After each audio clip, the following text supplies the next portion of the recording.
Well, hi YouTubers. Right, well, I went to this event yesterday and it was absolutely amazing. Now, for those who follow my channel know that I do things like videos and go to these events in London, discuss the goodie bags and what the events was like. And this was pretty cool. It was a free ticket and it was the, here we go, here's the title, 2017 YA Book Prize Drinks. Young A stands for Young Adult Fiction, if no one actually knows. And it was an amazing location. It was at Twitter HQ, 20 Eyre Street in London. Now, it's right opposite the Piccadilly Theatre, which is about to launch Annie, starring Miranda Hart. I would kill to get tickets for that. And the building itself is astonishing. It's marble. And it's like white and brown marble, and it's absolutely beautiful. And Twitter office itself, Twitter HQ, is very, very welcoming, very nice tones. Our conference room that we were in was very, very big. And they have a Dalek. They have a Dalek. They have a Dalek in their lobby. I took a picture of it, and I was like, oh my god, an actual Dalek. That's instant wow. I mean, they have a bloody Dalek. Yeah. Now, the things about these events that I go to, sometimes I can get a little bit apprehensive, especially when it comes to things like meeting things like publishers and that kind of stuff, you know, fiction events, because even on the thing it said, and tags networking, and no one can network with me, can they? I mean, come on. And I've been to these events in the past, not this one, but other ones, okay, where people are like to me, oh, so what do you do? Oh, are you in, oh, here we go, posh voice. Oh, are you in publishing? And when I say no, I'm not, or I'm not in this kind of field, you know, I'm a working student in a master's degree. I mean, and you can see in their eyes, can't you? I mean, you can see in their eyes. It's all smiling because they're polite, and we're British, we're polite. You know, we're smiling. And but you can see it in their eyes, they've lost interest. And that makes me a little bit apprehensive. So, not this, you know, events like this. But not this one. Oh, everyone was lovely. Everyone was really nice and welcoming. And, but as I said before, I get a bit of apprehension about this kind of thing because, you know, what is my contribution to literature? You know, I mean, okay, fine, I've had stuff published. I mean, you know, my thing in at university, but there's a video on this channel. I think when I was at college, I got those 2 books on Amazon. I mean, what is my claim to fame is I'm currently, apparently, the only person to write a lesbian Scrooge. No, that's it. I'm going, actually, that's the thing, I'm going to put it in the links. I am... Yeah, there was there's so many versions of A Christmas Carol over the years, yet no one's ever wrote a gay one until me. There was a play a couple of years ago where the Scrooge was male, but, well, a gay Scrooge, you know, but I'm the first person to write a lesbian Scrooge, which I guess is my favour in my cap, and kudos to me, but at the same time I was like, so you've had like a Muppet version, but you never had a gay one? Okay, seriously, okay? But yeah, so that's my contribution to literature. So I'm pretty much non-entity in that great scheme of things. I mean, I'm proud of it. But yeah, so sometimes when you go to these events, I just feel apprehensive. Like, you know, just like, what's my contribution? But everyone there was really nice, and there was a dog. There was a dog, yeah. A gorgeous young lady by the name of Lizzie bought her dog Nerys, who is 14 weeks old and a border terrier. Same breed as my Jen, who's 10, my dog Jenna. And just lovely. I mean, honestly, I was feeling anxious, but that dog kind of quelled my anxiety quite a bit. And Twitter HQ, I mean, oh, I'll give the guys these dues, okay? There was fantastic food, okay? And an open bar. Yeah. Just help yourself to the drinks. Oh, even better, you know? So, yeah, me very, very happy. There's also a very, very nice gentleman from the event of the YA Book Prize drinks walking around offering out free books. And I picked up 2, which I was allowed. Now, I'm going to read these ones out to you. One is The White Tower by Catherine Constable. And let me read a little bit on the back.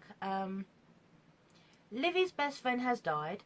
Lost in grief, she wonders, is she ever feel normal again?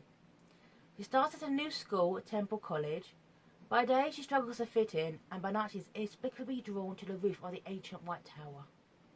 Climbing fearlessly through the torrents of stone angels, she has the strangest sensation of weightlessness, of blood burning in her veins.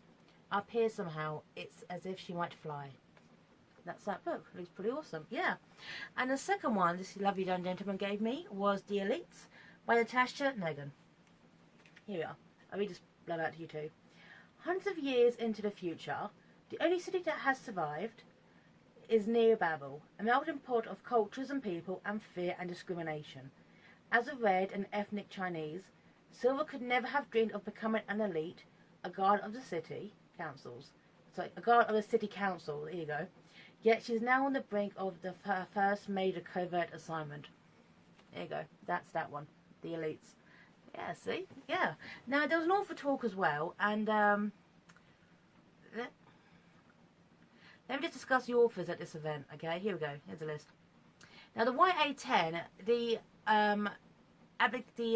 winner will be announced at the Hay Festival, which is coming up. But here's the list of the authors, who some of them were there that night.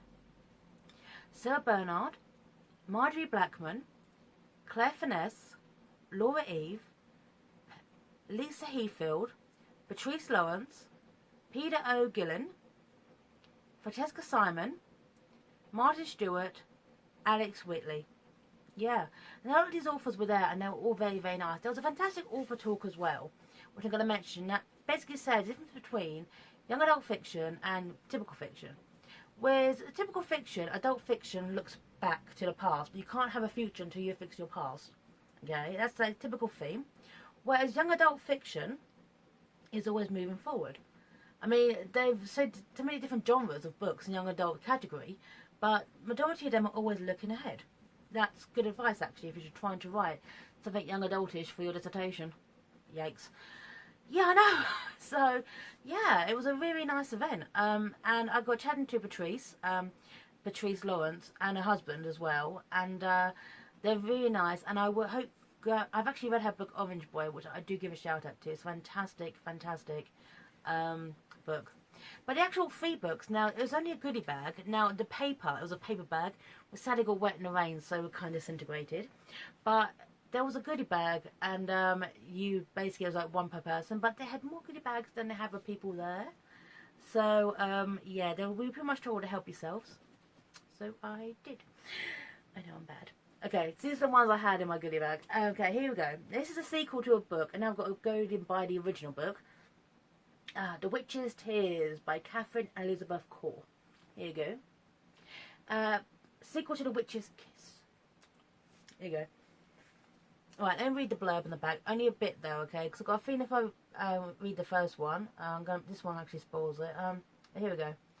It's not easy being a teenage witch. Just ask Sabrina. Just ask Mary. She's drowning in textbooks and rules set by the coven, drowning in heartbreak after the loss of Jack. But Mary's not the only one whose fairy tale is over. That's all I'm going to say on that one, because I need to read the first one. But that's it, blurb on the back. Cool. Okay. Okay, second up is by dun dun dun Perdita and Honor Cargill, Waiting for Callback. Okay, I read out a little bit of this. When Electra is discovered by an acting agent, she imagines Oscar glory, who doesn't, can't be far away, but as dead lurches from one disaster to the next.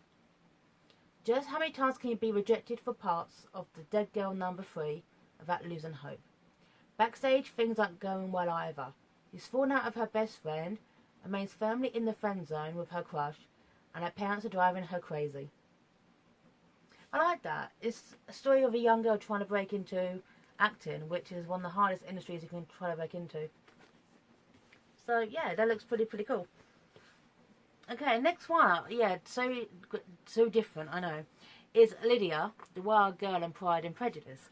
Pride and Prejudice by Jane Austen. Well, everyone knows that anyway. Okay, so now, Lydia was a middle child, the wild middle child, but here we go, and read her blurb. Okay? For those who actually never read Pride and Prejudice, or seen the fantastic BBC drama with Colin Firth, Mr. Darcy. She's the one who runs away with Wickham, and Darcy has to go and get her back to save her reputation and her family's reputation. And it's, it's a cracking book. But let me read about Lydia. Here we go. Vain, ignorant idol, and absolutely uncontrolled. That is what my family think of me. They want to keep me in the countryside to improve my mind, but if I stay here I will die. Or I will go to Brighton if it is the last thing I do, and show my sisters what I am capable of. I'd probably come back with a husband. I'd come back with 2 if I could. Ooh, interesting. And this thing I like at the front, here you go.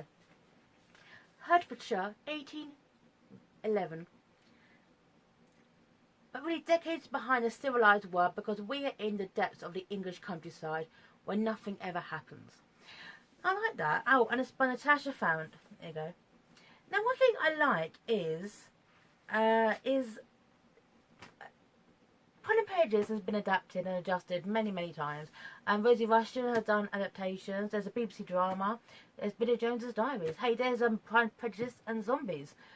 So the thing is, though, I truly hope with the author, because as there's 5 Bennett sisters, I like it if she took the other ones that have been really overlooked, like Mary and Kitty, as well, because the only one the actual book novel Pride and Prejudice focuses on is Elizabeth, the lead, and Jane, who falls in love with Bingley.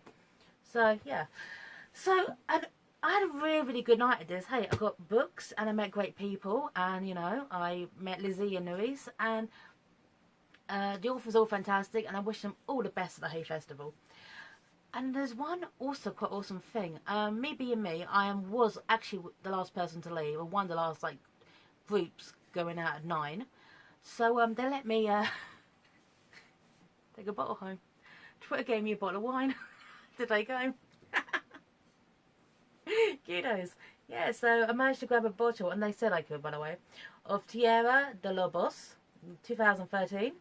So I had a really, really good night. I got some, for cost of nothing, I got 5 young adult novels, met some great people, and a bottle of wine. Kudos. So shout out to Sophie, a lovely young lady I met who has an interest in Japan like I do. And obviously, you know, to everyone else who went there that I met, you're all fantastic. I wish you all luck in the future. So, sign off, YouTubers. Take care, and goodbye now.